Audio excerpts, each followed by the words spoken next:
اب مسئلہ یہ ہے کہ میں عرض کر رہا تھا کہ بسا اوقات ایک عالم کوئی تحریر کر رہا ہوتا ہے، کوئی بیان کر رہا ہوتا ہے جذبات میں، یا کوئی ایسے کبھی ہو جاتا ہے انسان ہونے کے ناطے سے اسے کہ ایسی ویسی بات جو ہے نا اس کی زبان سے نکل جاتی ہے یا اس کے قلم سے نکل جاتی ہے، اس کو بنیاد بنا کر ہم اس کو رافضی یا ناسبی ہمیں نہیں کہنا چاہیے۔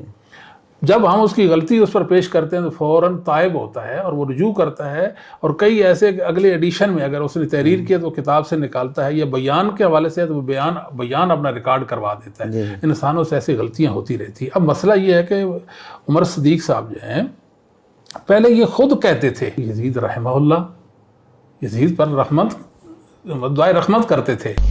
یزید رحمہ اللہ، میں مائک چھوڑ رہا ہوں بحمدہ تعالی۔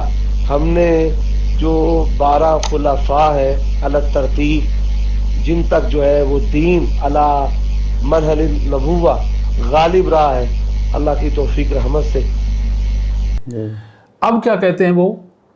یزید پلید اور قاتل اہل بیت اور اب ہم ان سے سوال کریں گے کہ اب اہل حدیث ہے یہ پہلے اس وقت اہل حدیث سے؟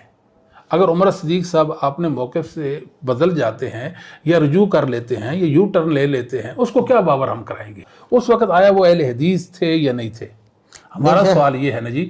اب ان کا اس کے برعکس موقف ہے۔ جب اس سے برعکس اب یہ اہل حدیث ہیں یا نہیں ہیں، یعنی دونوں مطلب صورتوں میں پہلے اہل حدیث سے یا اب اہل حدیث ہیں۔ اب اگر اہل حدیث ہیں تو پہلے وہ کیا تھے؟ اس کا مطلب پہلے وہ مسئلہ اہل حدیث پہ نہیں تھے۔ یہاں میں تھوڑی وضاحت کرنا چاہتا ہوں کہ عمر صدیق صاحب پہلے یزید کو 12 خلفاء جن کے دور میں اسلام غالب رہا، جن کی تعریف و توصیف آئی ہے، اس میں شامل کرتے تھے، اس فہرست میں، اور رحمہ اللہ بھی کہتے تھے۔ ٹھیک ہے۔ یزید رحمہ اللہ، میں مائک چھوڑ رہا ہوں بحمدہ تعالی۔